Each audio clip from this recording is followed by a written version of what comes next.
Hello. The test, I have all the problems graded, except for one student there was a mix with, but that'll should be sorted out today. And I will post the scores, total everything up. Turned out hard, so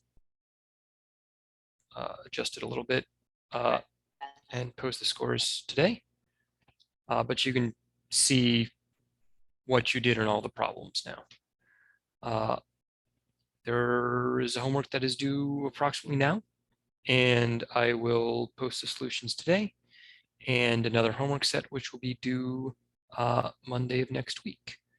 And there is a quiz on Wednesday on RC circuits. Plan for today, more magnetism, chapter 27 and 28, more with what magnetic fields can do, and then look into how magnetic fields can be made. Any questions before we get going? Yeah, actually, personally, I didn't understand number 4. I don't know if you went over that already or from the homework. Maybe if we could. I did not. Okay. Maybe if we could just run through. Yeah, we can look at that. Thank you.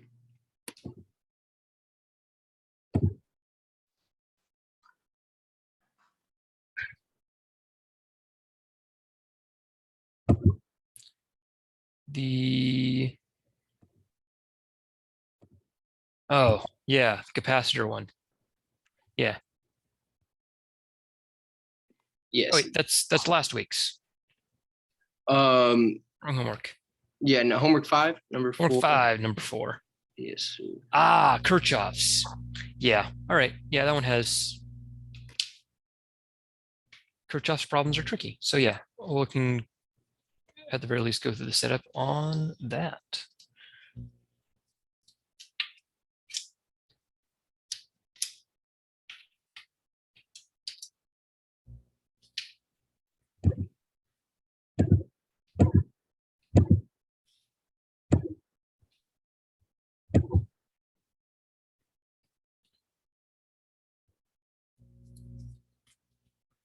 So circuit with 2 batteries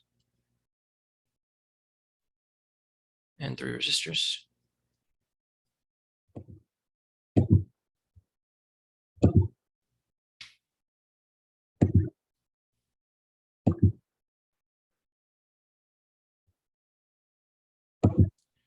And the voltages are 6 volt.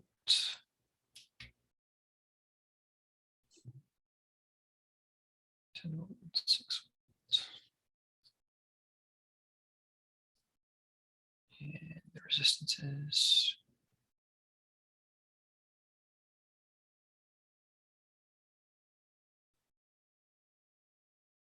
6 volt.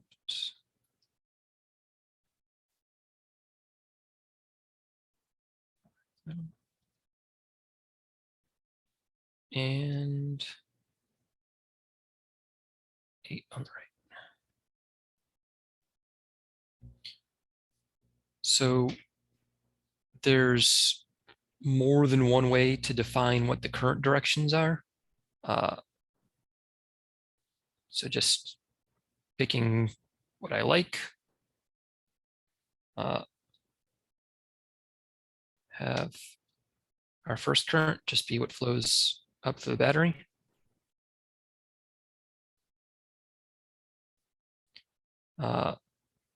The second current is going to be what flows down through the center resistor. And the third one up through the last battery.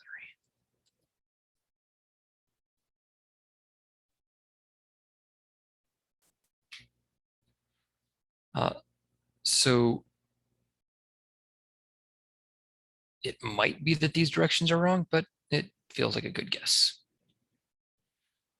So there are two junction points, but they're going to give the exact same relationship. So if we just look at that one, the sum of the currents flowing in must be the sum of currents flowing out.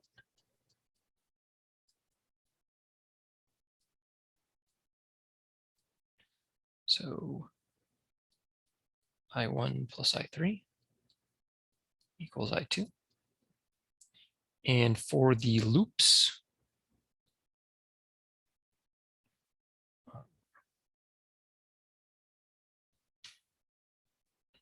look at this loop. Then here's the voltage gain to the battery. We're traveling in the same direction as the current as we go through that 5 ohm resistor.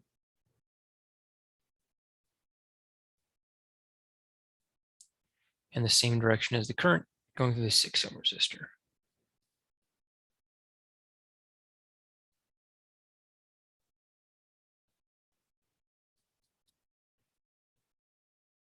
And another loop can be made.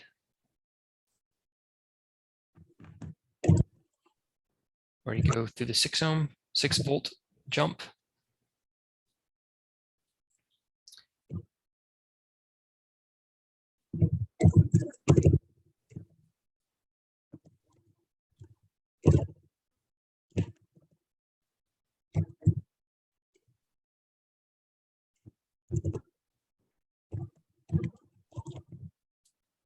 And that should be a 1.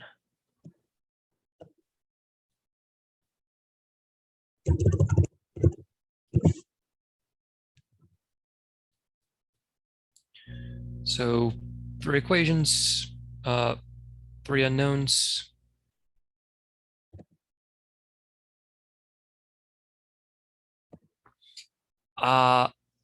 So the symbol on either side of the battery, on either side of this circuit, is a battery, not a capacitor. It looks like the capacitor symbol though. They do look alike. That's a capacitor when they are of equal length. And a battery has a long one near a short one. The long side being positive. So yeah, they look alike, but not the same.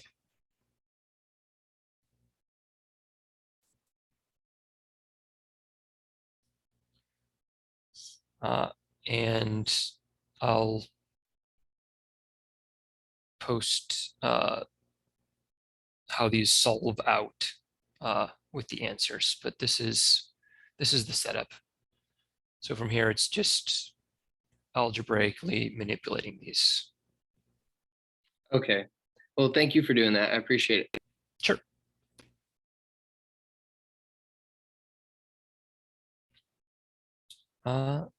Anything else?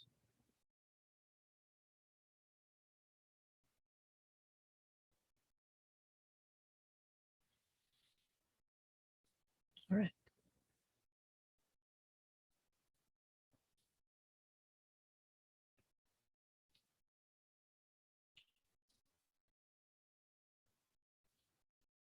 So I wanted to start off by just showing how a current is affected by a magnetic field by a current near a magnetic field. So that's what I did.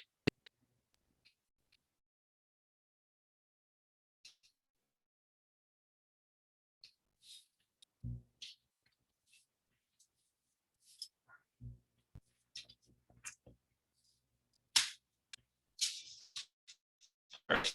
So looking down,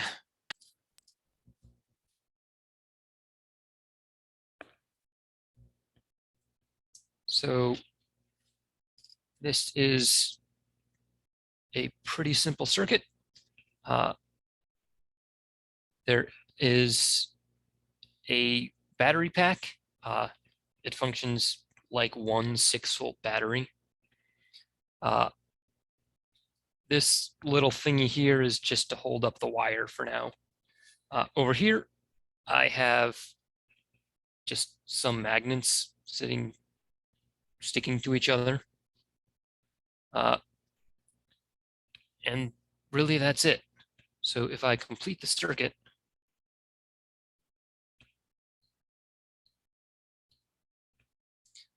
the dangling wire, which is near those magnets, will move.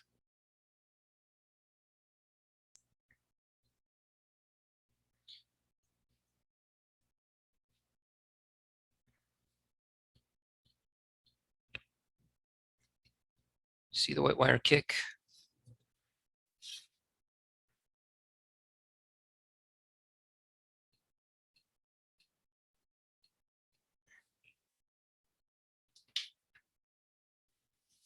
Did that work? It worked. So Alright. the electricity going through the white wire is causing it to repel from those magnets that are in place. Almost. It's not really repelling. It's more a side-to-side wiggle than a repulsion.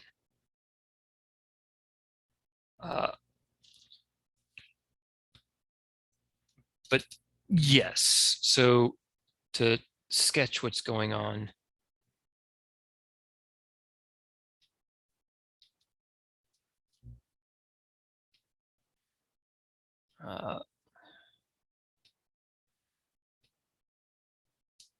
If there is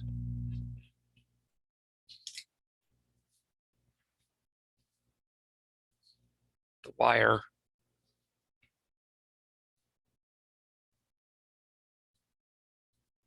and our magnet beneath it.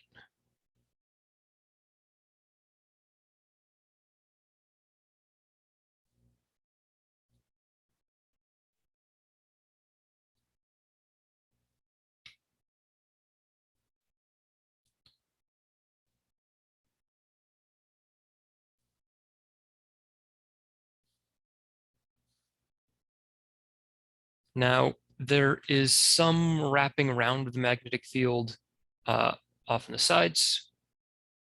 The magnetic field is strongest the wire sees the magnetic field is strongest when it's closest. So that's what's going to be doing most of it. So you wouldn't get anything if the wire was going parallel to the magnetic field lines because it's going mostly perpendicular to them. The force on the wire should not be in the current direction. It should not be up or down. It should instead be into or out of the screen. Using the right-hand rule, we've got our current, our magnetic field should pull out of the screen like that.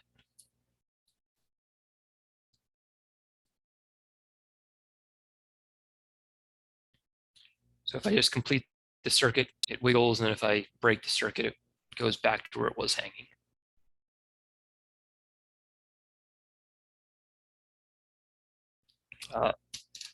Not the most advanced demo, but you really don't need much to show that currents are affected by magnetic fields. Just a wire carrying some current near a magnet, and that's enough to see it wiggle.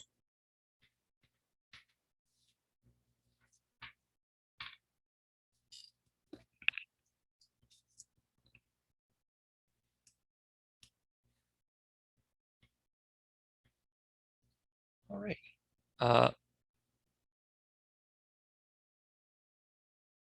Let's go back a little and solve something from yester class.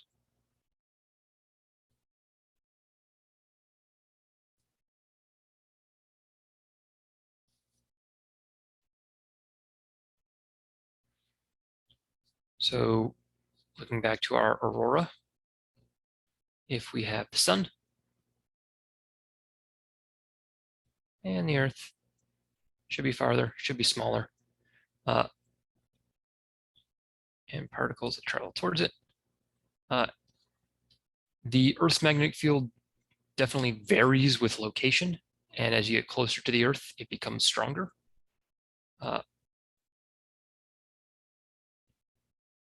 But what's important is that in this particular region, the magnetic field is 3 times 10 to the minus 5th Tesla. Now, if the velocity was parallel to the magnetic field, it wouldn't circle at all. If it was not parallel, not perpendicular, but somewhere in between, there'd be a helix shape. But if it's just making circles, we can assume for now that it's exactly perpendicular to the magnetic field. So how big would those circles be? See if you can figure it out.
How strong is 1 Tesla? That is our SI unit of wire, and it would give a 1 Newton force on a 1 amp carrying wire of length 1 meter.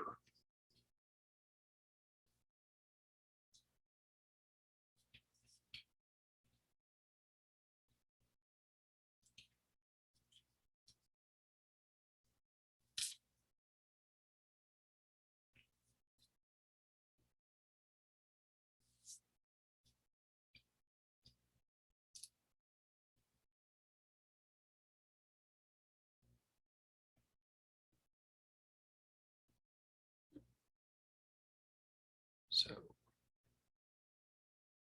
for circular motion, the radius is equal to the mass times velocity over the charge times the magnetic field.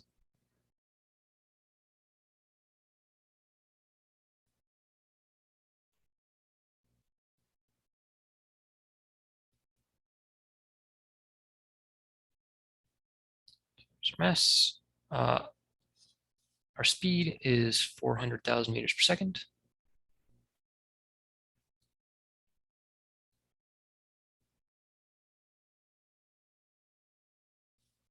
Charge 1.6 times 10 to the minus 19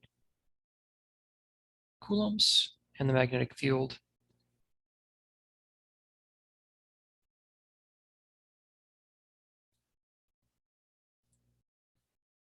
and I got 139 meters. So 138.56 agree as well.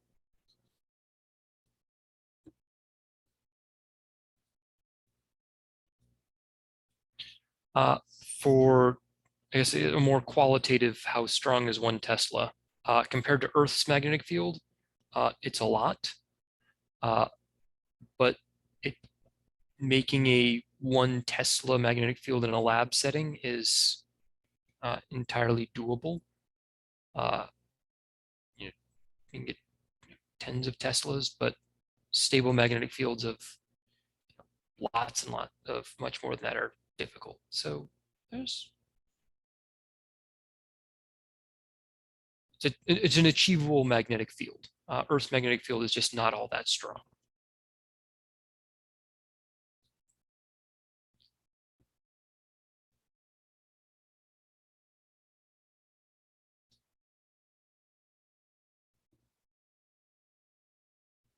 Right.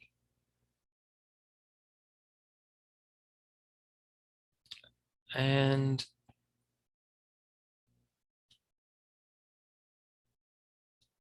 there is a pretty cool idea that takes the dependence of radius on charge, mass, velocity, and magnetic field, and uses that to focus on finding the mass of something.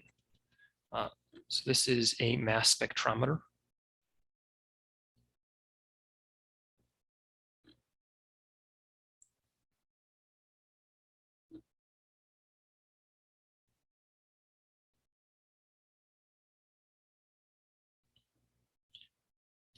So for starting out for the mass spectrometer,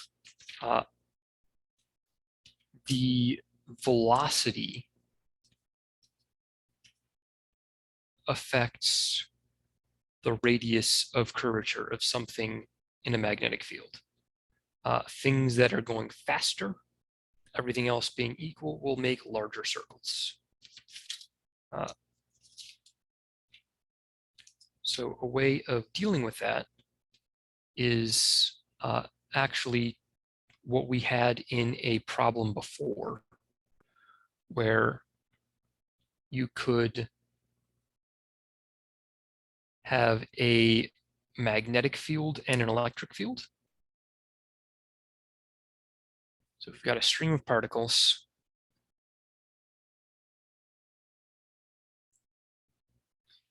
And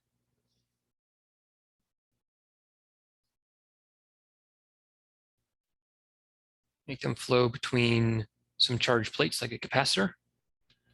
But you also put a magnetic field in there.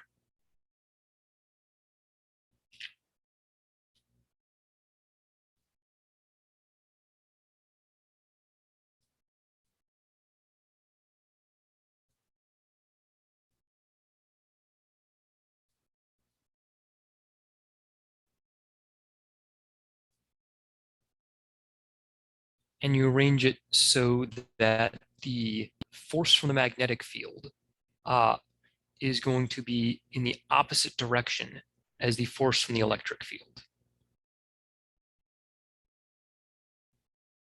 So if this was a positive particle, the electric field would try and make it curve towards the negative plate, but the magnetic field would try to make it curve towards the positive plate.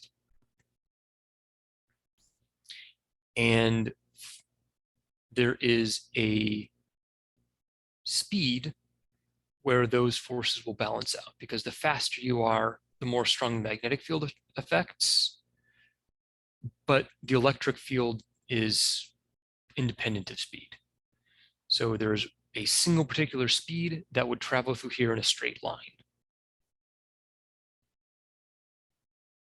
And if you just block it off so that only things that travel in a straight line make it through, you get everything coming out of here at the same speed. So this gives a series of charged particles all going at the same speed. And the next segment of this device is going to have a magnetic field, but no electric field.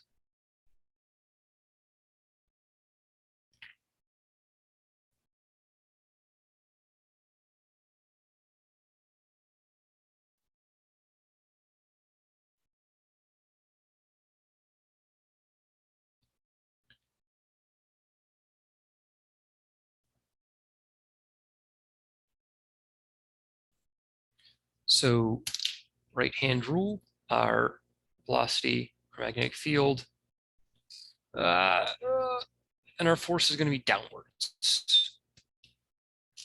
So the path is going to curve.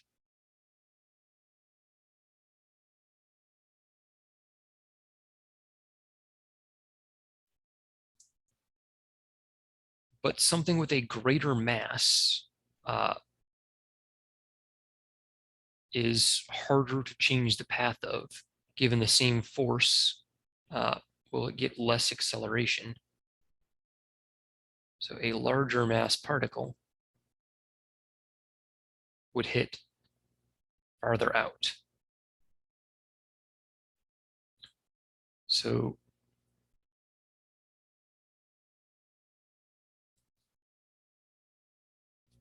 you can measure what the radius is by just going from the distance between the hole and where the things are hitting. So you can, put something to detect particles, a particle detector, or some film, and where you see things hitting, that's the diameter away from the opening. So from there, you can calculate the mass.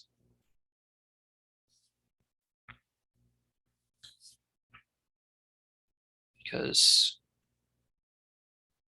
the force, QVB, equal to mv squared over r, mass times acceleration,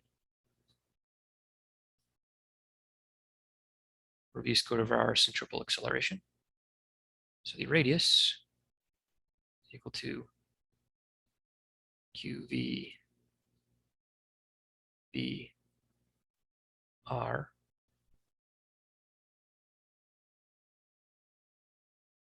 over v squared. Oops.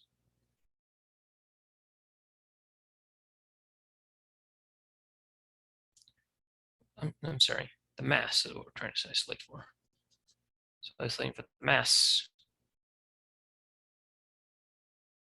QV B R over v squared, or canceling out 1 power of v, Q B R over v. So this is a device for measuring masses. It does, in order to work right, you need to have the same charge on each particle. So if you give everything, a single electron's worth of positive charge, then given a magnetic field and how far away from the opening it hits, you figure out the mass of the particle. So this is a way of identifying elements or even isotopes of elements, because in most ways, two atoms that have the same number of protons but different neutrons will behave just about the same way. But this can, sort things out by mass. And if something has, more neutrons, it's going to travel at a different radius. So when you talk about measuring mass for this, are you talking about like extremely super tiny amounts of mass? Yeah, so you could do this on an atom and figure out the mass of that atom. Oh, wow. Uh, and this is a way that atomic masses were figured out. I mean, you wouldn't do one atom at a time. You'd get a sample and ionize it and get it going fast. You know, accelerate with some electric field to get it going fast, or some other method of accelerating it, just heating it, get them going fast, and the spot they hit will tell you these heavy atoms or light atoms. So this, yeah, is a cool way of seeing that some atoms, some elements can have more than one stable isotope. You've got something that's not radioactive, but instead of having one dot, if you have a pure sample of this element, instead of all hitting at one spot, there are two spots where it seems to hit. Well, then there's a couple isotopes of this atom that were in your sample. Pretty neat.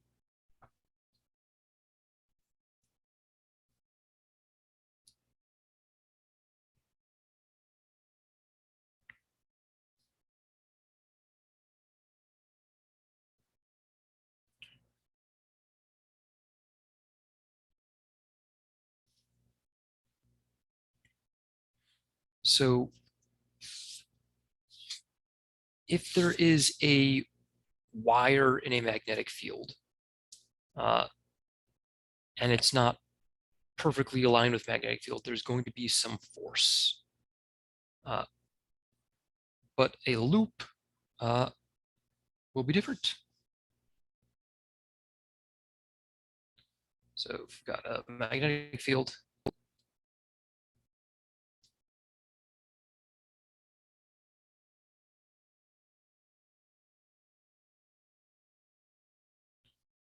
Which is perfectly constant. Then just some current carrying loop.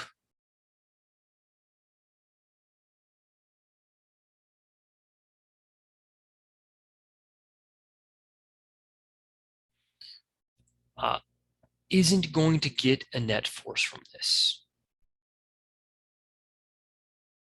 because there will be a force on the right and left segments of this wire, but the velocities are in opposite direction, which means the forces will be in opposite direction. So this won't receive a net force. If this magnetic field wasn't constant and it was stronger on one wire than the other,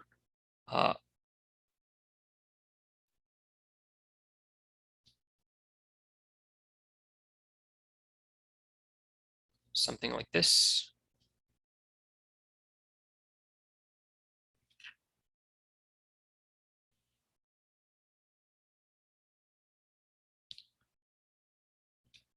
Where there is a magnetic field on the far wire, but it's much weaker. So you could get a net force in this situation. But a perfectly uniform magnetic field, both wires receive the same magnetic field, experiencing the same magnitude force, just in opposite directions. So no net force. However, there will be a torque. So we've got current going up. Right-hand rule, got our current, got our magnetic field. So the force should be inwards.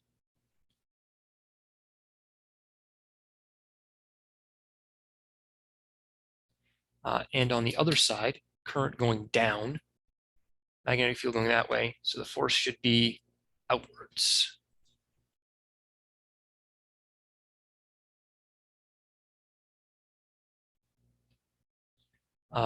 And it's if it's capable of rotating, it will rotate.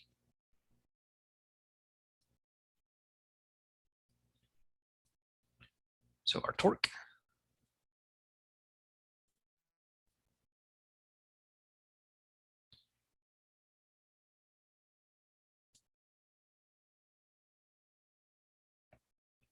We have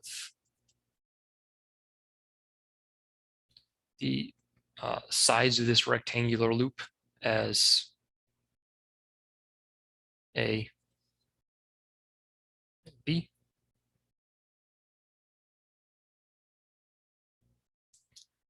So the size of the force is the current times the length times the magnetic field. And for torque, we also need to take into account the length of our lever arm, which is B/2. But there's also torque from the other side, which is exactly the same magnitude.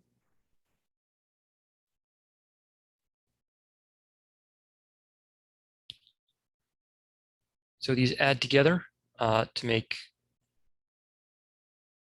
just canceling out the factor of 2. But A times B is just going to be our area, which is capital A.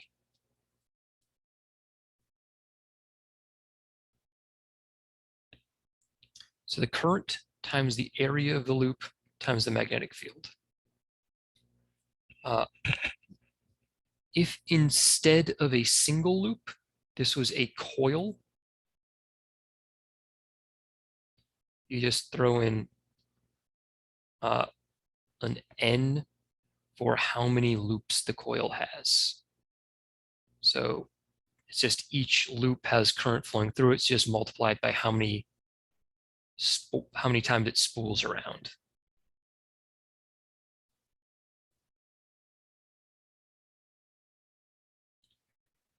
So in this case, the magnetic field was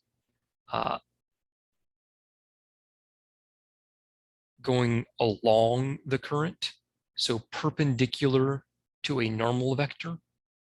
So if we define this area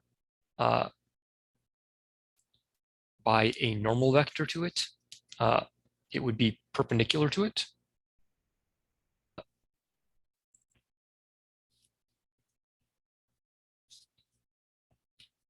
And it would be defined using the right-hand rule, where our current's wrapping around like this, our area vector is this way. So to get the magnitude, if things aren't quite aligned, like if it starts to twist a little bit and is now angled like this,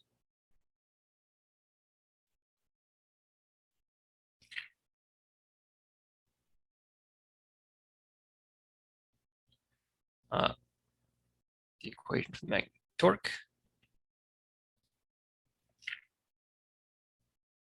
just gets a sine theta term. If you want to be super vectory about it and get a direction, not just a magnitude for the torque vector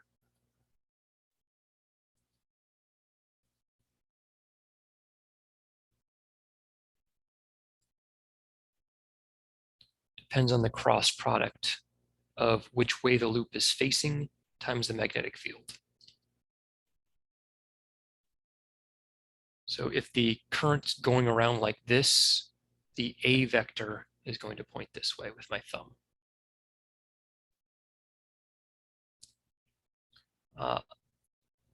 And it can be convenient to just get this expressed as a magnetic moment.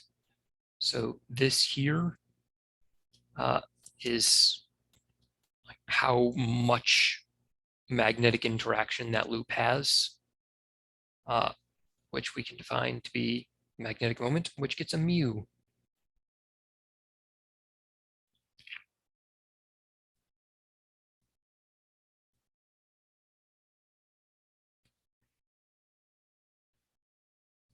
So the torque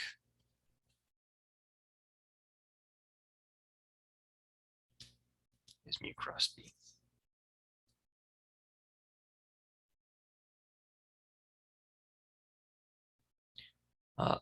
Now, you can associate a potential energy with this because you could extract some work.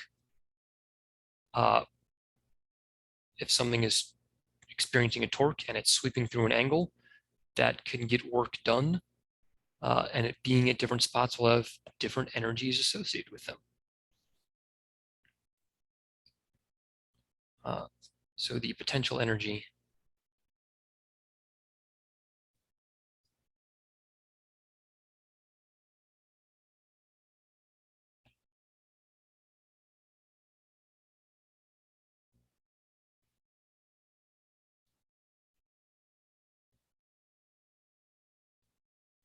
comes from the dot product of the current loop's magnetic moment and the applied magnetic field.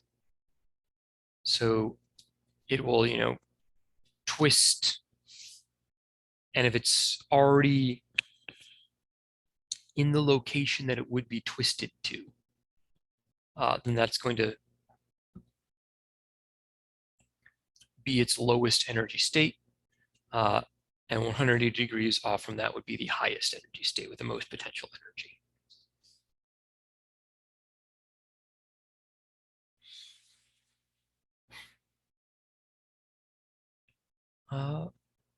What is direction of a vector? So if you have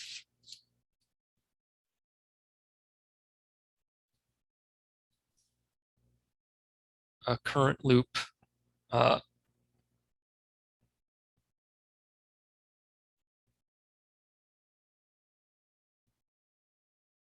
this,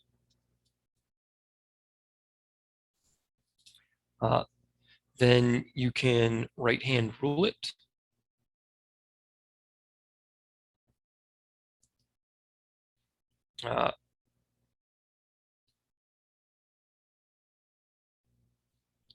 So right-hand rule, it would be into the screen.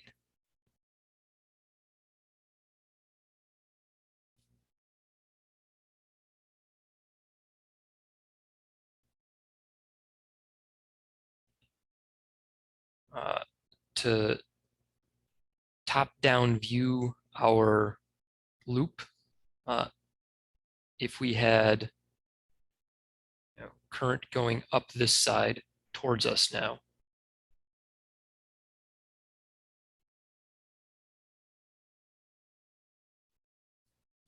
so current's going towards us on this side and away from us on that side. Then our A vector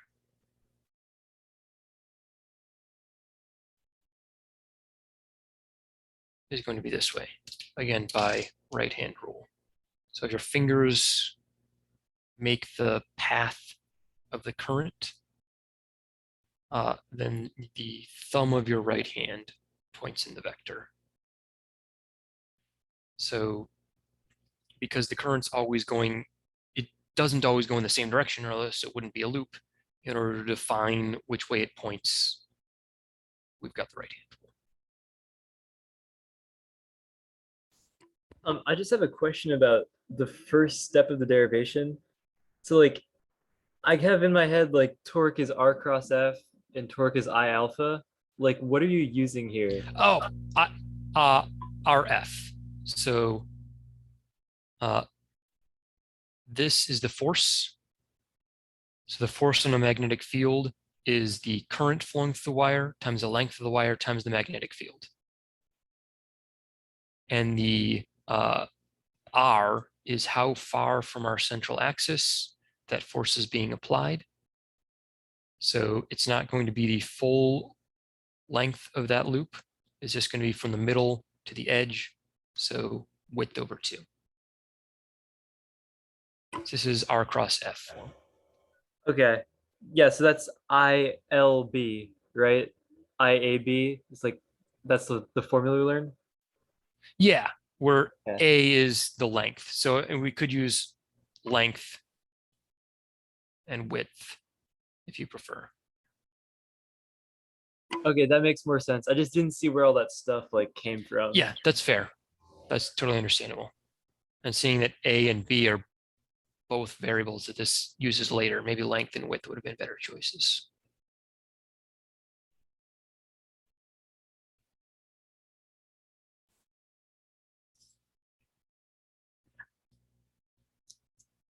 It is, yeah, R cross F, but we've got forces on 2 of the wires. Didn't need to do forces on all 4 because this top wire is parallel to the magnetic field, so it gets no force. Same with the bottom wire. Let's work with finding a torque.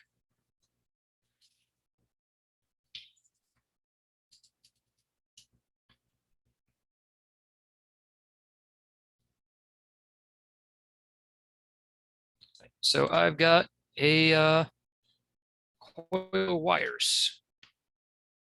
They're about 40, and this is about 3 centimeters in radius.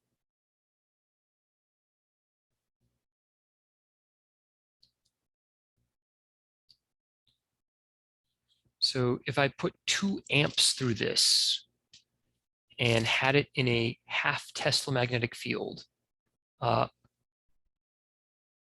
much torque would there be?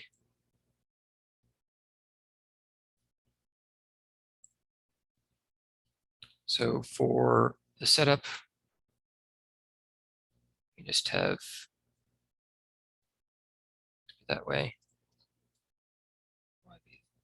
that way. And in that case, it's really hard to draw this 3D. No, we're going to have YB out of the page.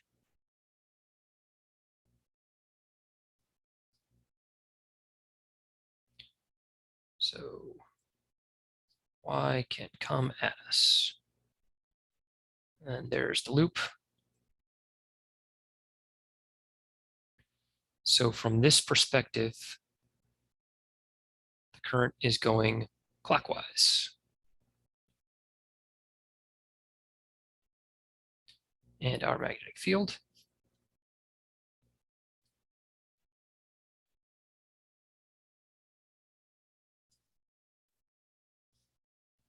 is going in the X direction.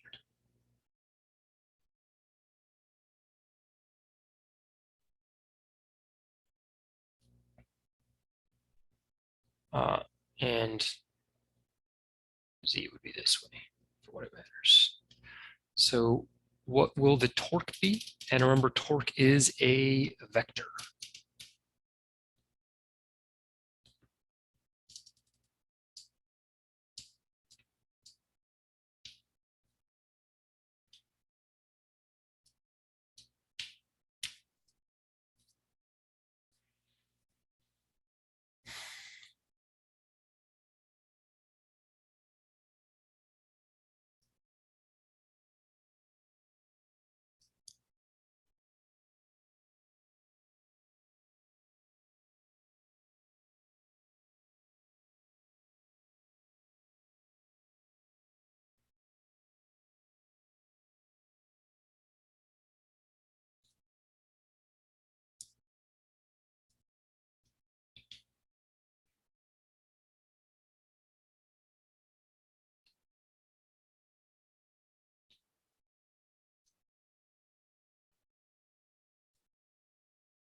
So torque.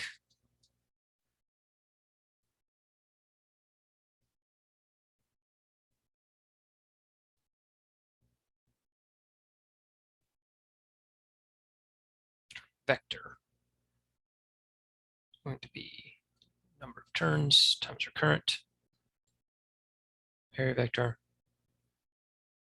crossed with our magnetic field. We don't need a unit for number of terms, it's just 40. Our current is 2 amps.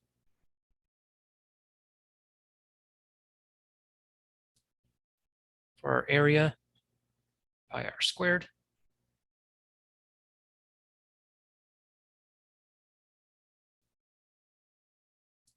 And its direction comes from the right-hand rule. So if it's sweeping around this way, that will be into the screen, which if out of the screen is y, this is minus y hat.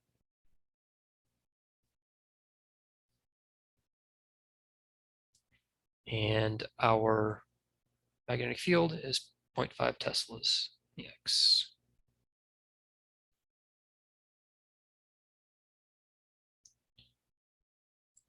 So for our direction, we have minus y cross x. So x cross y is z. So y cross x is minus z. So minus y cross x is z again. And it works out to be 0.113 Newton meters.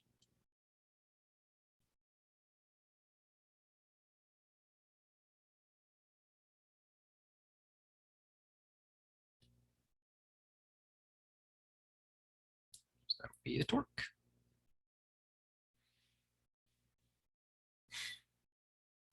Could you go over one more time, just the directionality? For Like how you determined negative y direction, positive x direction, and then Cool. to cross it to z? so positive x direction was just in the problem. Magnetic field in x direction. The area vector is more complicated. And so it's turning around this way. So it's in the xz plane. So it's not going to be x, it's not going to be z. It's going to be perpendicular to the plane that loop exists in. And the easiest way to get it is just right-hand rule. Same way you'd get the magnetic field through the middle of that loop. So the fingers of my right hand curl around the direction that current is going, which means my thumb is going to be the direction of that magnetic moment, or our A vector, which would be minus y.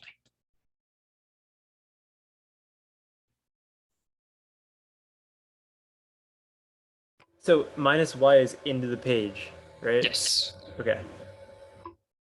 in this picture.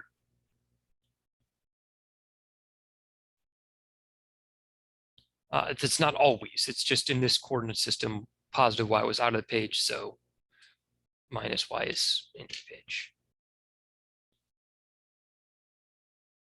This is not the most typical coordinate system where z is out of the page and minus z is into the page. That clears it up though. So x is given, y is based on the right-hand rule of this circle, and then when you cross negative y cross x, you get positive z. Yep, But wouldn't it be like the opposite because z is in the coordinate system pointing down? Like if z was pointing up, then that would be, would it like be different? So if you know which way y and x point, z is actually already defined in which way it points. So imagine this coordinate system where y comes at you and x goes to the right, and then just pivot y until instead of coming at you, it points up on the screen. So making that same pivot, Z would stop pointing down and move to pointing out of the screen, which is the conventional right-handed coordinate system. So if Z started pointing up, if we rotated Y to its conventional up position, Z would go into the screen. And that is a weird left-handed coordinate system, which we try to avoid. Okay. Sure. Okay. If you know which way X and Y point, Z is defined.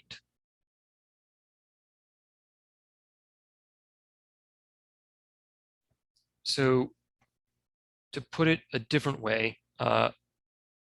we can vary this up and just go with the most conventional coordinate system. Y up, Z out.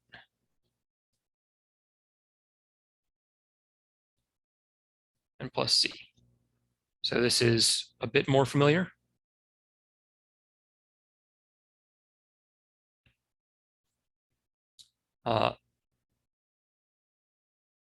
So if we did this, then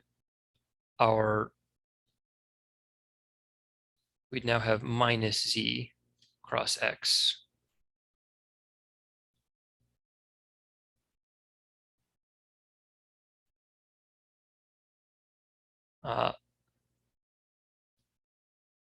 Which would give minus Y hat, because X cross Z is Y. So, right. Our Z cross X is Y, so minus Z cross X is minus Y. Okay, that makes more sense. I think I actually got So- my fingers pointing the right way now, so it makes so sense. In Yeah. either way, our torque direction is this way. So because of how cross products work out, it needs to be like that, that X cross Y needs to be Z. Okay. That's why Z pointed down. It was not me defining Z opposite of how it had to be. It was, that's how Z has to be. I've got kind of a conceptual question. If your coils had been a lot more loosely packed, more like a spiral, like a loose spiral, would it make a significant difference on this? Good question. No. Each coil would interact independently. You could think of it as with the applied field. So the magnetic field from the coil would be different, but the torque it will receive is not dependent on how tall our slinky is, how far out of the screen those 40 coils take. What about if I guess it doesn't matter if the coil is a perfect circle, huh? Because your area is still the same. Yeah, as long as the area is unchanged. So yeah, if you had an oval of the same area, you get the same torque.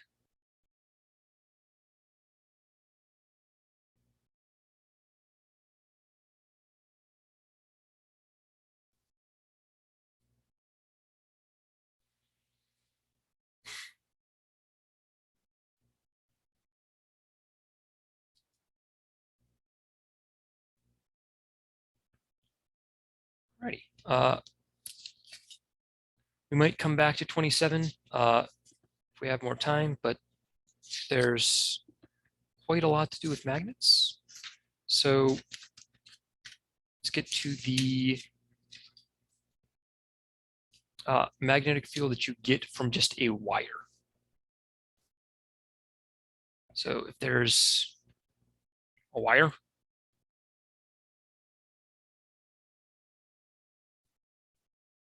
with current going through it, the magnetic field makes loops around the wire.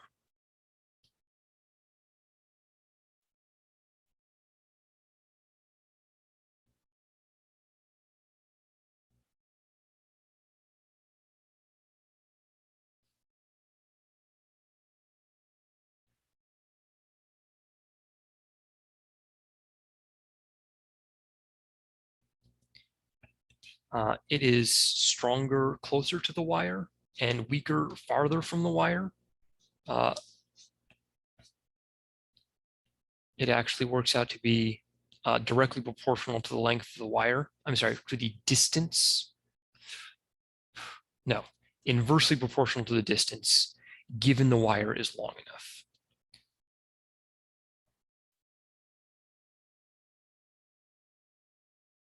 Proportional to 1 over the distance. And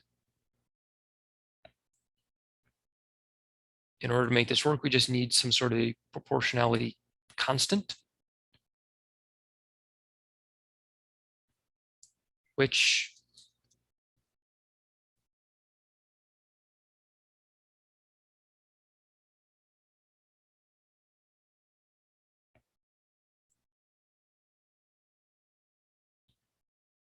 this is what we get for magnetic field from a single straight wire.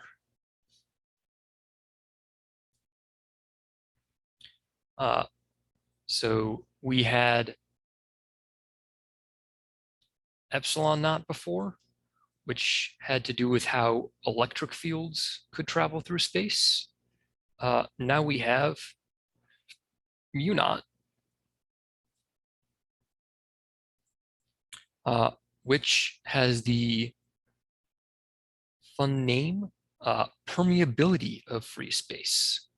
So epsilon naught is the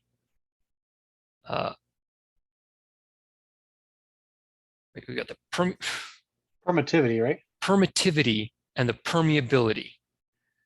Yes, they weren't going for simplicity with these names. So this is the permeability, which is different from the permittivity.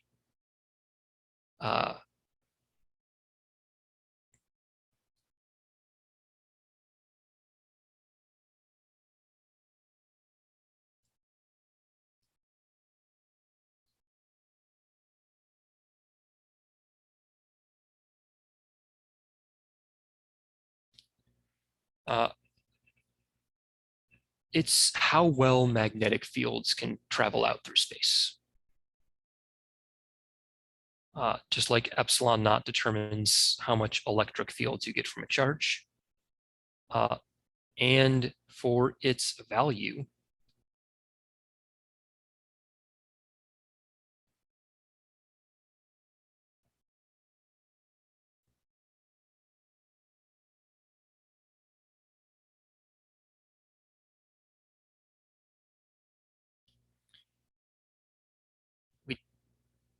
it's not about this.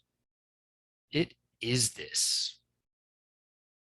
4 pi times 10 to the minus 7th Tesla meters per amp.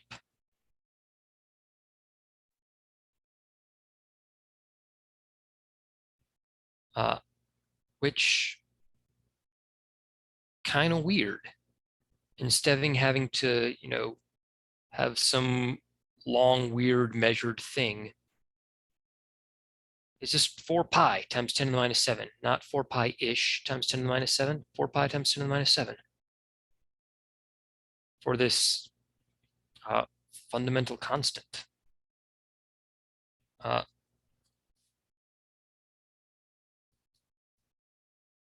And that is not a coincidence. It works out that way because that's how the amp is defined.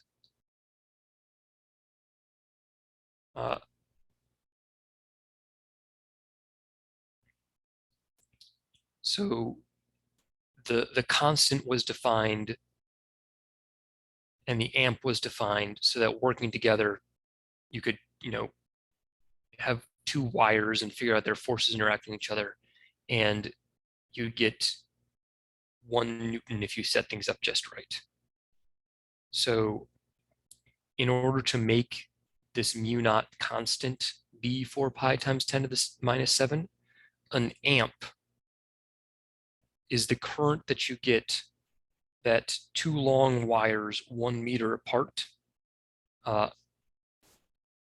get a force of 2 times 10 to the minus 7 newtons per meter of wire, which is why the constant works out exactly right, because the amp was defined in order to make this constant work out exactly right.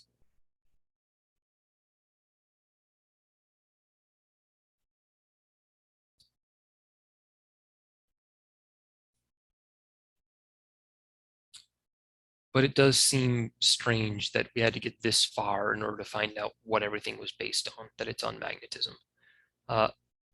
It's actually easier to do this with magnets, because it's a lot easier to get substantial currents than build up significant charges to make these measurements.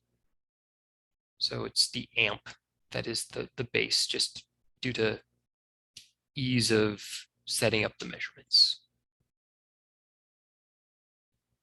That's, I guess, more historical background than things that you actually need, but it's still pretty cool.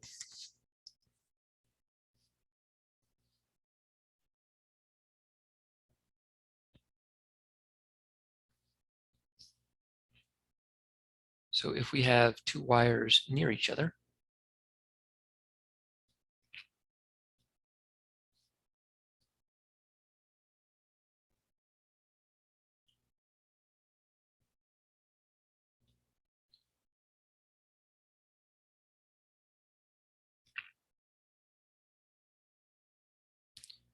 they both will have magnetic fields, so they both carry a current.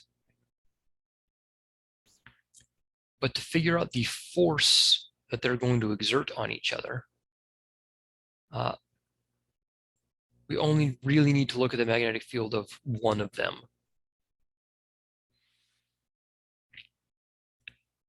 Because this right wire is in the magnetic field of the left wire. So it's going to experience a force due to the current it has traveling through that magnetic field. So to get the force, we just need to combine our magnetic field of a wire equation with our force on a wire from magnetic field equation. So magnetic field from wire 1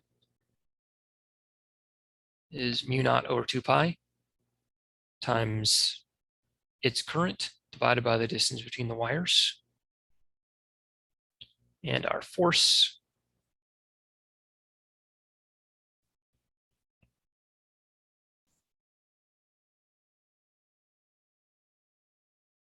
is IL cross B. In this case, we're just going for magnitudes and everything is perpendicular. It's just going to be ILB.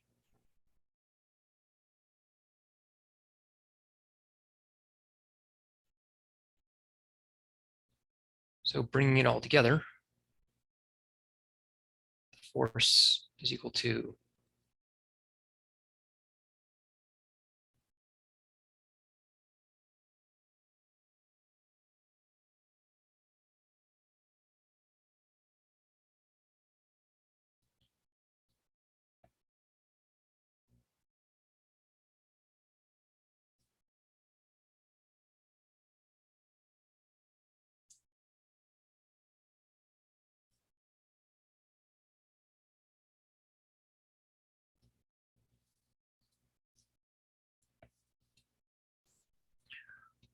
where mu naught is our permeability of free space, not our permittivity of free space, because it's magnets now.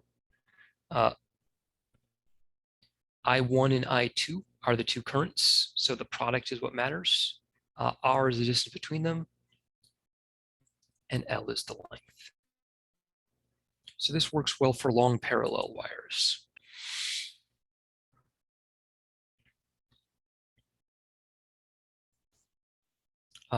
What about the direction of this force? Excuse me, Professor, L1 and L2 are the same. Sure, yeah. Okay, thanks. If one of them was much longer, what would really matter would be the length of the shorter one. Because if one of them extends well beyond the other one, Mhm. it's not experiencing much magnetic field far away from the other one. Okay, got it, thanks.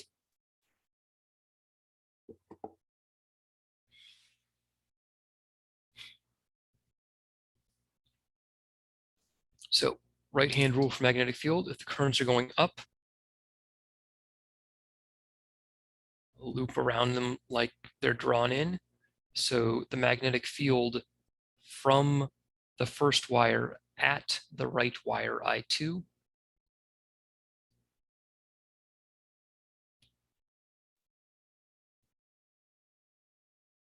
is going into the screen there.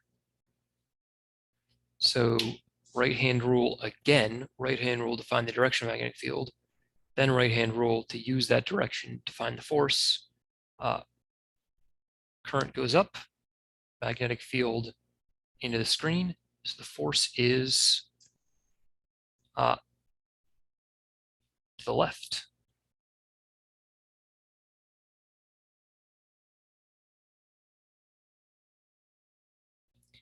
And looking at the left wire, it experiences the magnetic field from the right wire.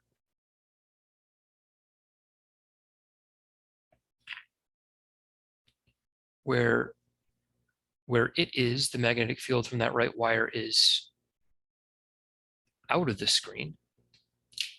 So current pointer is going to give me my magnetic field direction.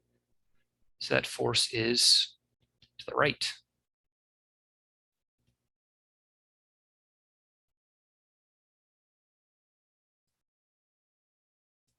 So these wires end up attracting each other.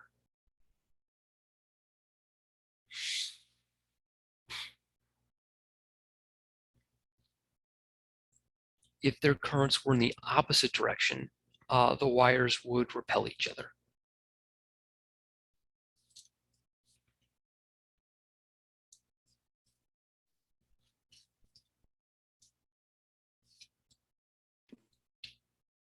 Is there a possibility that this could work out where they go the same direction? No. Okay, thank you. So you can look at that from a Newton's third or conservation of momentum point of view. If they're pushing on each other, if one of them gets pushed one way, the other one must get pushed the other way. That makes sense. Thank you. You can get weird cases where you think of the momentum of the field itself, but we don't need to go there yet. It's just pushing on each other is a fine picture.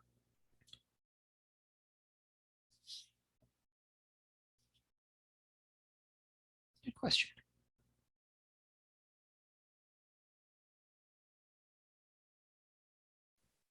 So if the forces are equal in magnitude and opposite in direction, then the net force on the system is 0. You are right. Okay. So that basically just means like the wires won't like magically start moving, right? Yeah, you couldn't use this device to make something that's just going to, you couldn't use this to make a rocket ship where both wires get a force in the same direction, so you can just move yourself through empty space. Okay, that actually makes sense. Good.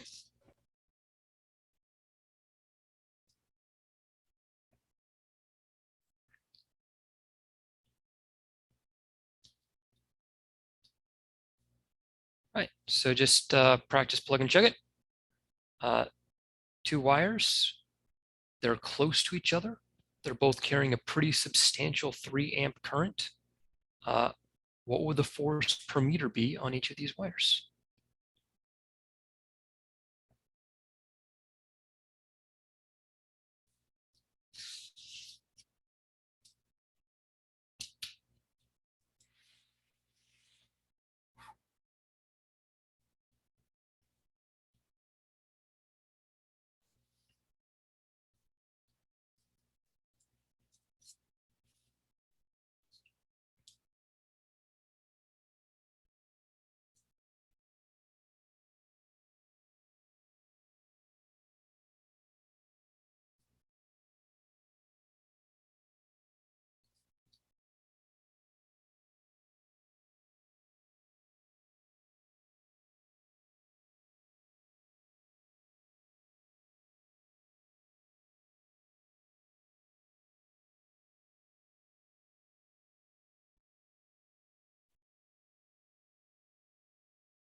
So our force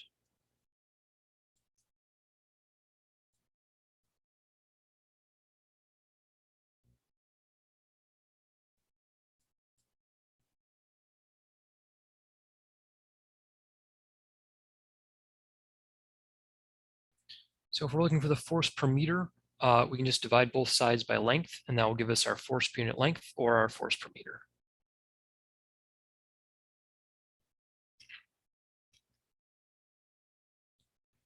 U naught is 4 pi times 10 to the minus 7. Tesla meters per amp.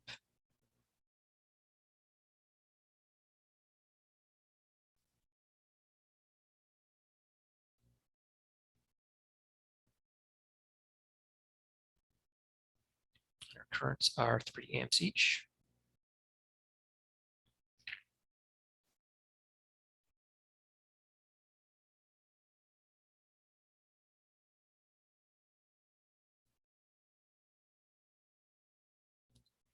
And this works out to be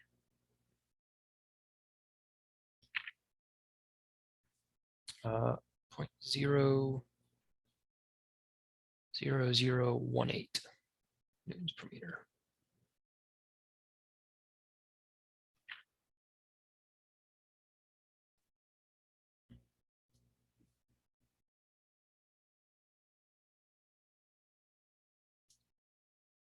And because the current was traveling in the same direction,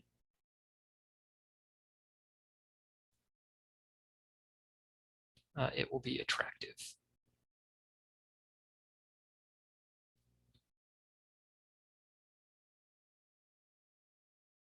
So 0.00018 newtons per meter towards the other wire.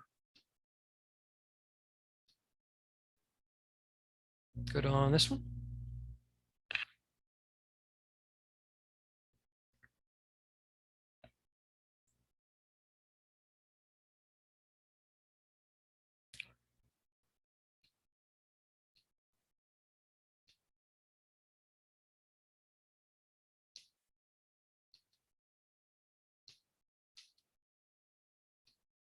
So that magnetic field due to a long straight wire, that rule is great if your wires are perfectly straight and so long that you don't need to worry about what's happening at the end of them. Ideally infinitely long, but really, really long, so that your distance from the wire is tiny compared to the end of the wire. Good enough. But not all wires are like that. So to get the magnetic field from a wire of any given shape, we have the Biot-Savart law.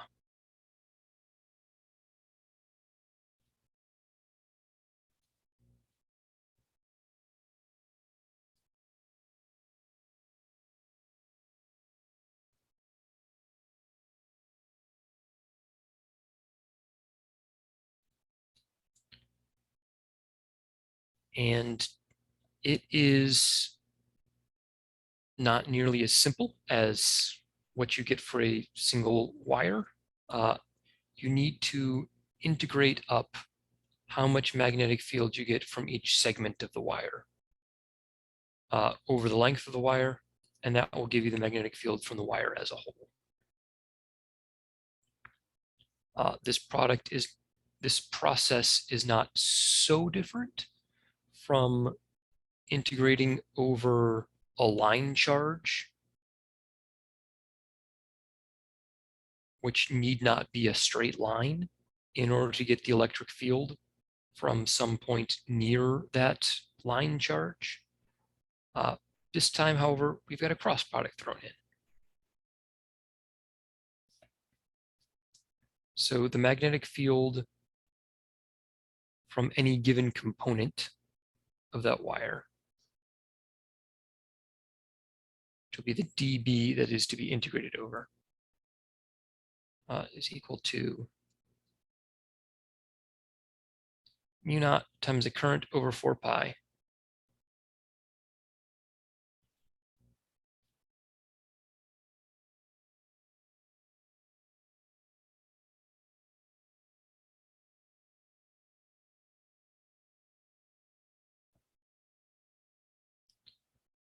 where dl is just the infinitesimal length of wire that's being integrated over. R hat is the vector from the wire to the point that the measurement is being taken. And R in the bottom of the fraction is the distance. So if there's some wire like this,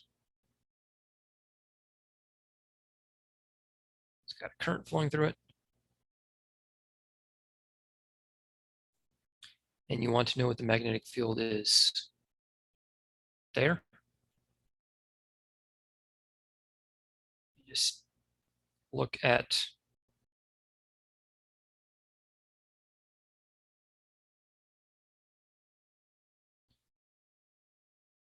the vector you need to get from this segment of wire to the point you're measuring. So dl is going to take us along this path.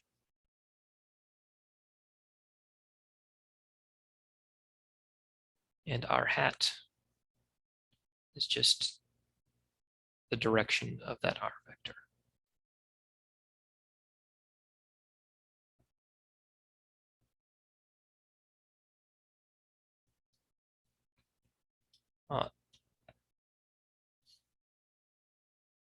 With simple shapes, it's moderately difficult to work with. With complicated shapes, it's tough.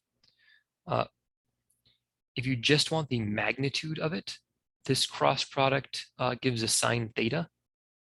So you're just going for a magnitude.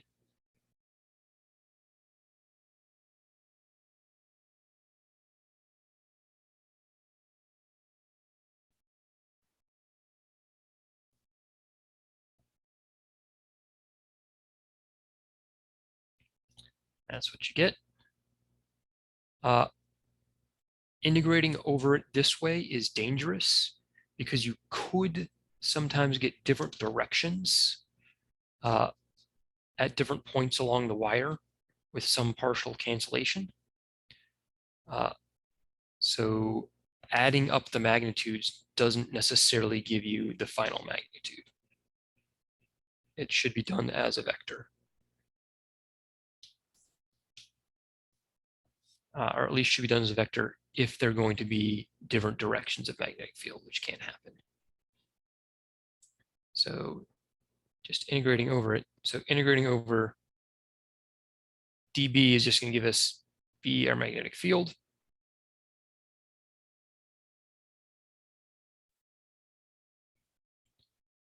Which, integrating over the right side of our top equation, mu naught I and 4 pi can all come out of the integral because they should be constants for a wire.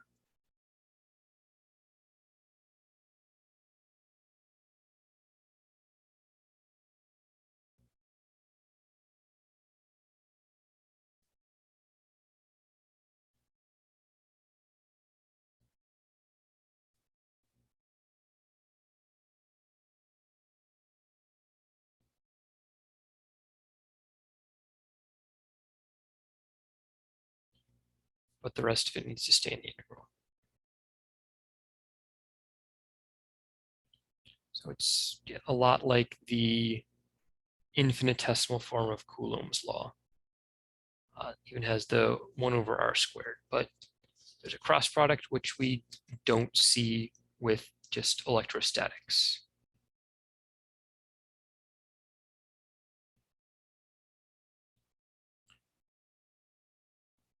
So this works for other kinds of wires. To see how it does work, I think it's actually nicest just to see how it can derive the equation that did work for a straight wire.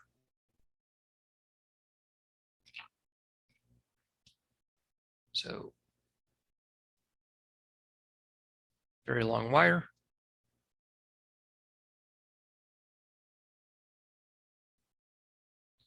There's some point here that we want to know what the magnetic field is. And our current can go up.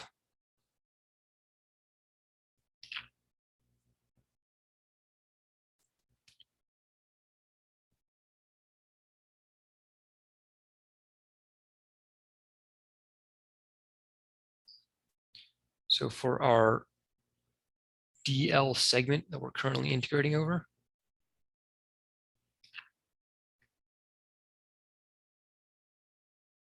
go up in the positive y direction.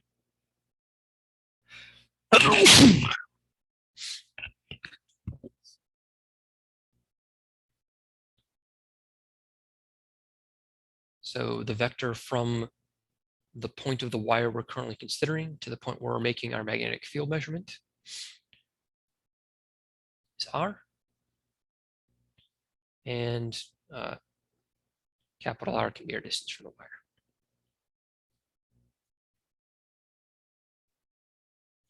So magnetic field is equal to mu naught times the current divided by 4 pi.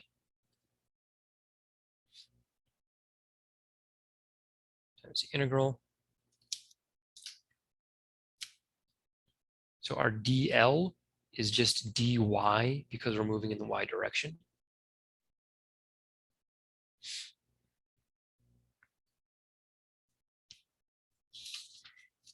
And then we need the cross product between r hat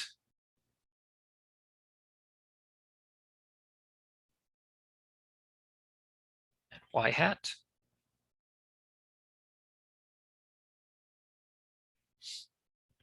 Which is just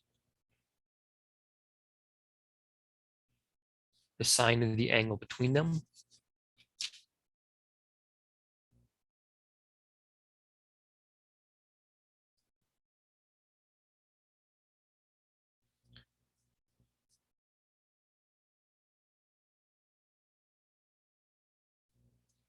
And I'm not being super vectory in this case, because in all cases, the magnetic field from this wire at the point we want to consider is going to be going in the same direction. So right-hand rule, it's going that way. A curvier wire might run into some problems with this, but this is a straight wire, so no problems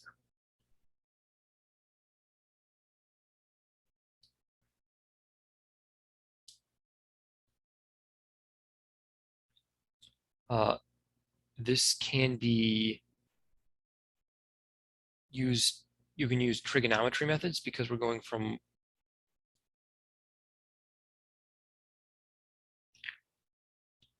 along the entire length of that infinitely long wire. So y equals minus infinity to y equals infinity. We could instead think of it as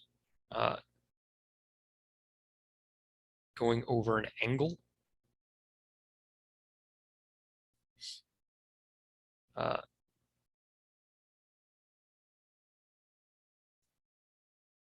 Skipping some of the steps for how that would work.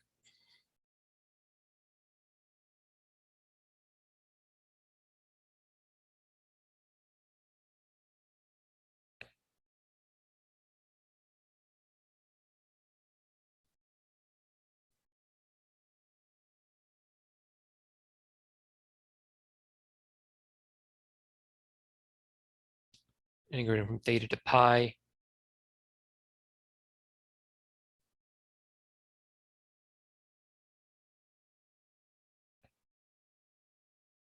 And it works out to be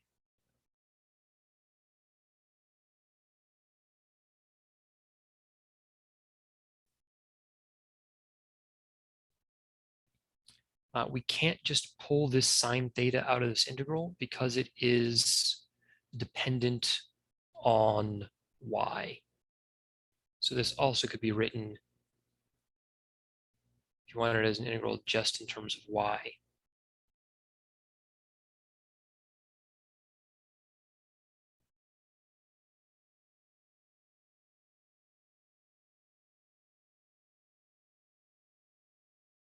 So r squared is just capital R squared plus y squared.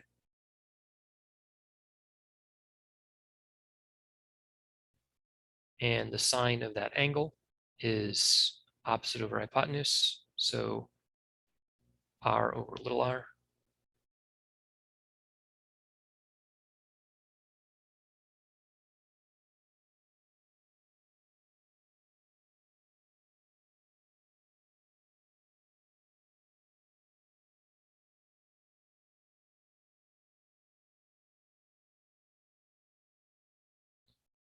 So another way of looking at that integral,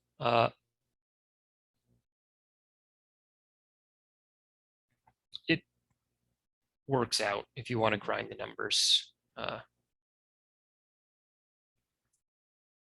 Its solution is mu naught I over 2 pi r. It is easier, I think, doing a circle. Not easy, but similar to problems we did with electric field from a loop. So if there is a circle,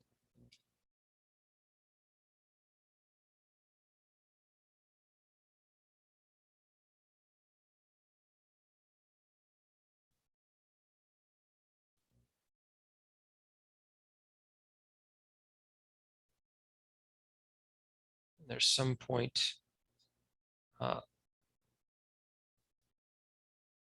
offset from the center of the circle.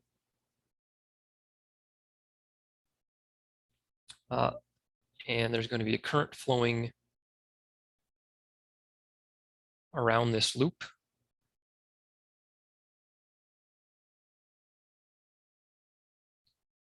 Well, what is going to matter? There's going to be the radius of the loop. And this angle.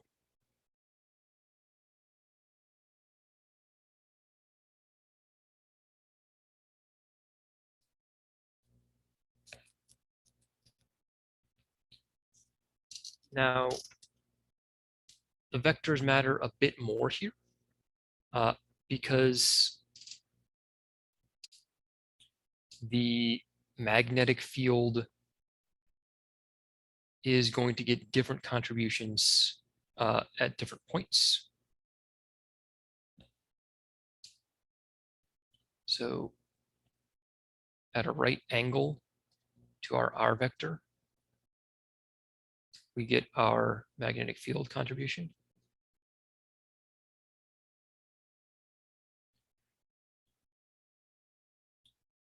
But there's going to be something else going on this side.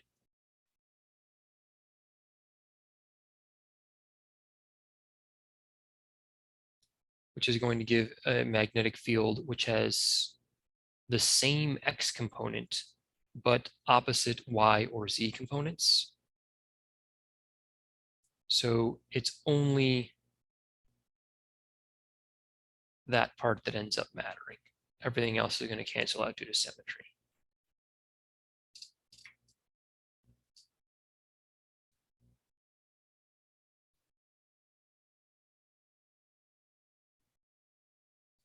So our magnetic field is just going to be the parallel component, so in the X direction.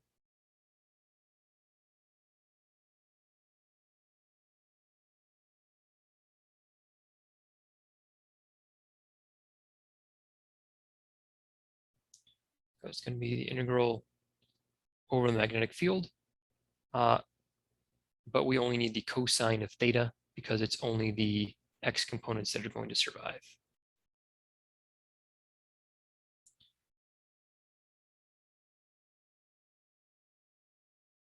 Oops, cosine of phi or the sine of theta.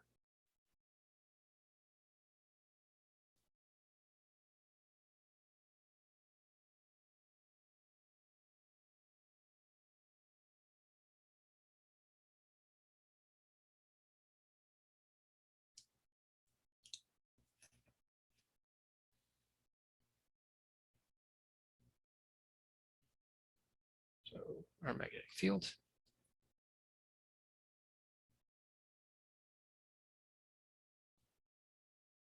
So to get the component of this, which is going to be in the X direction,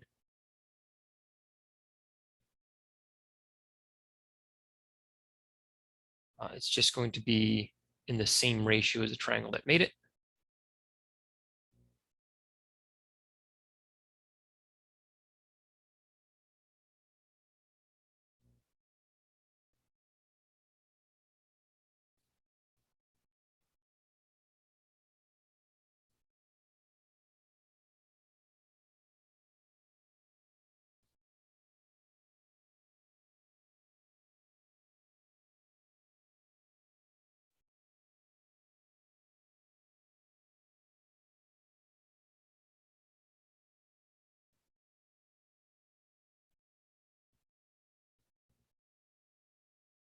So if X equals 0, all of the magnetic field contributions will be going in the exact same direction. So this term would just be 1. But as the distance gets farther and farther, there's more and more cancellation. But the nice news about this term is as we go around the circle, the radius doesn't change and X doesn't change. So it can get pulled out of the integral. So the setup a little tricky, but the integral actually works out to be easier.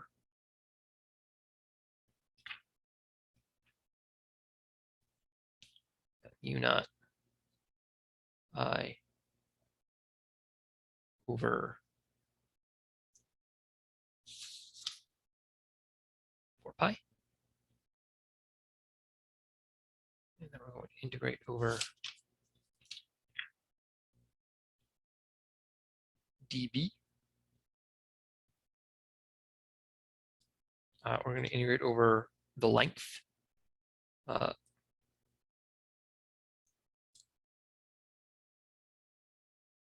So We can just do that as, 0 to 2 pi r if we're going over the length.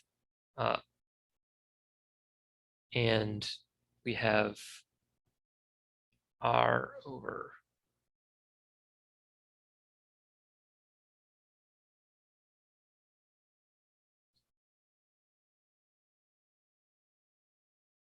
that cosine term from before and 1 over r squared.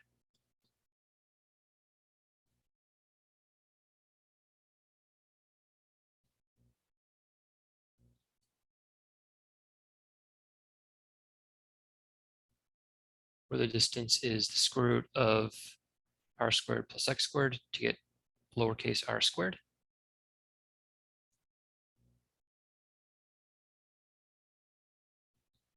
Looks like an awful integral, but these are all constants and can just come out. So our magnetic field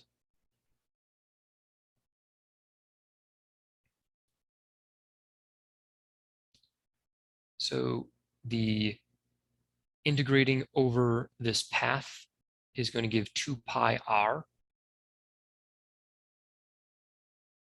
That gives us 2 pi r times r that we already had. 4 pi.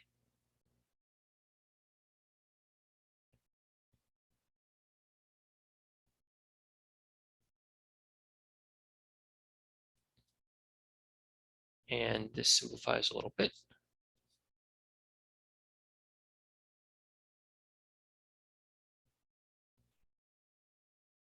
If x equals 0, and we're just looking at this point right here, it gets much, much simpler.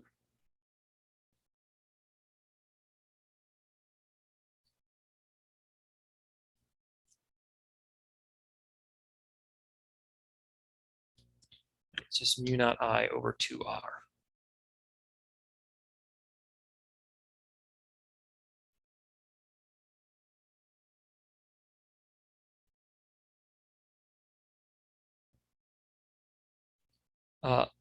And for using it, I mean, this is just what a full loop would give you. So if you have a half loop, you could just get by just dividing this by 2. And that would be fine. Or you can set up the integral and run through it again. But this is full loop. So fractions of a loop will just give you fractions of this.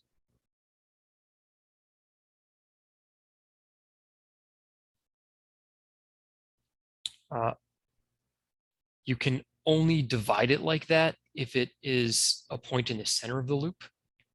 If you're off axis, then the cancellation that we were counting out happening on before doesn't happen out if you only have a fraction of a loop.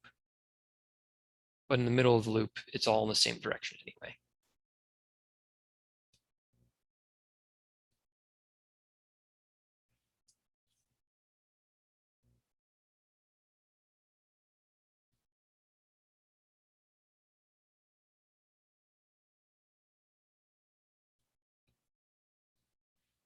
So we've got a loop.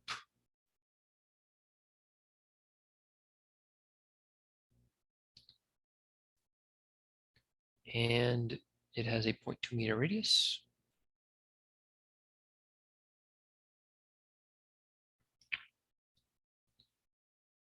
And I is going like that. Or if you prefer, like this.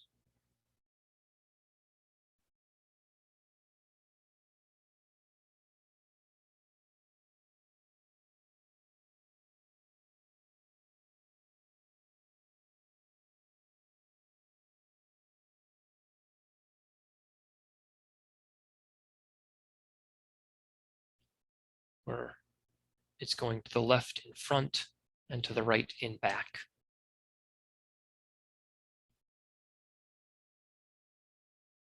So what would the magnetic field be right there in the middle?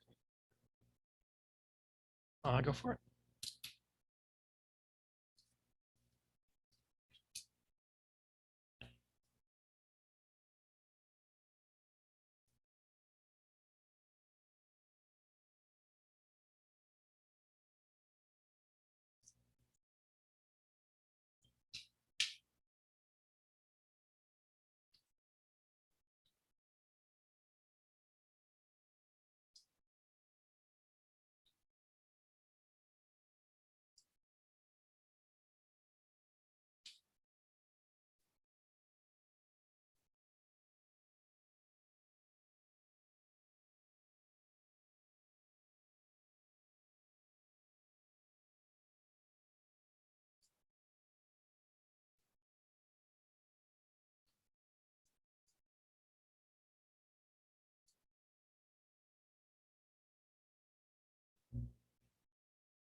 Oh, 2 meters.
Uh, 9.42 microteslas is correct.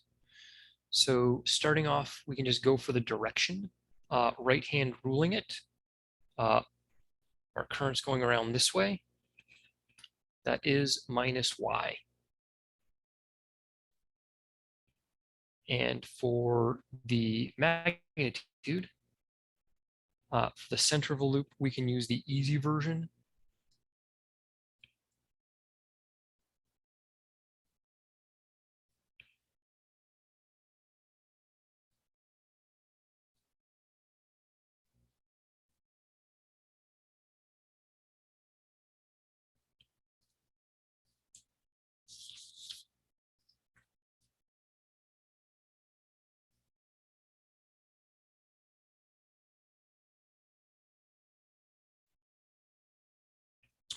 Units, we've got meters, we've got amps.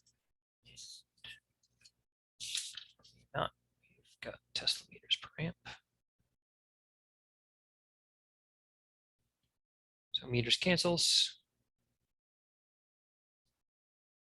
Amps cancels. We end up with Teslas, which is good because we're going for magnetic field. And it is 9.42 times 10 to the minus 6. Tesla. And because it's a vector,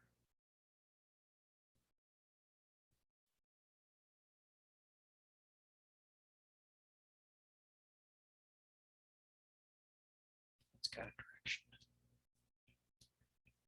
Good on this.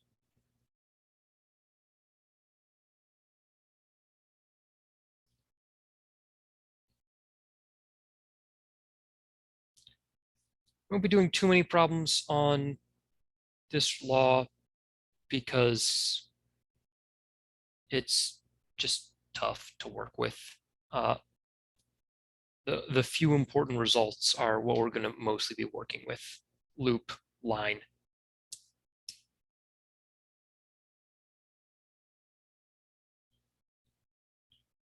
So this is a substantial current, but we still have our magnetic field in micro Teslas.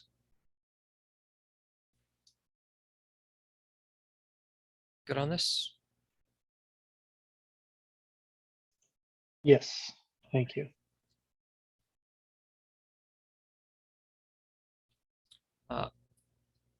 So in order to get reasonably strong magnetic fields, you can get bigger currents, but it's often easier just to get more loops. So if you have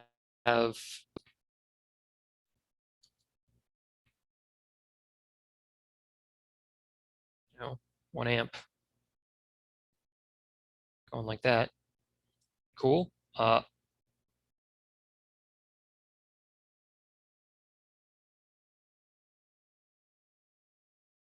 if you coil it and it comes back, this point here, it sees both loops of it going around. So if you only have 1 amp flowing in this wire, it's like having a single loop with 2 amps. So 2 loops, twice as good. But you can keep going. 40 loops, hundreds of loops, thousands of loops to get stronger magnetic fields. So I've got a compass. Ooh.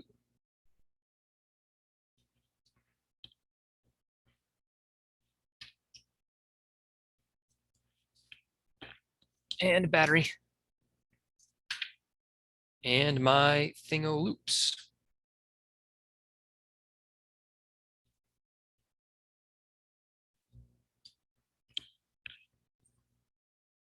So if I have my compass near my pile of loops, I can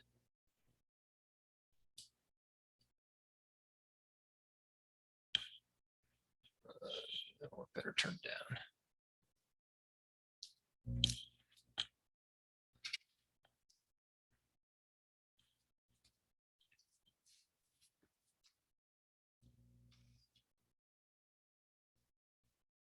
Let's see what you can see.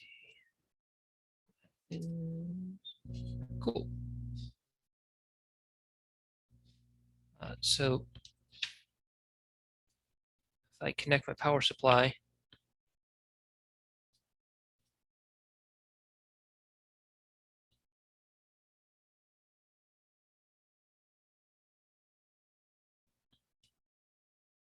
I can make a magnetic field strong enough to make the compass point towards it instead of pointing north.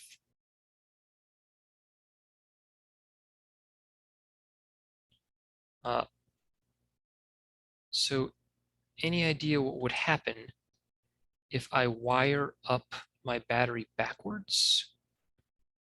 So I make the current flow the other way. It seems like your magnetic force would be in the opposite direction. Indeed. So now the north end of my compass points away from the coil instead of towards it, because I'm making the current flow the other way, so the magnetic field flows the other way. Alrighty.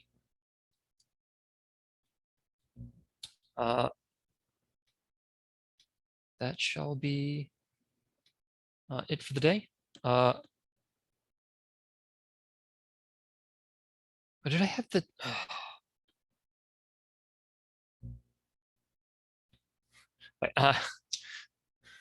Any last questions before we're done?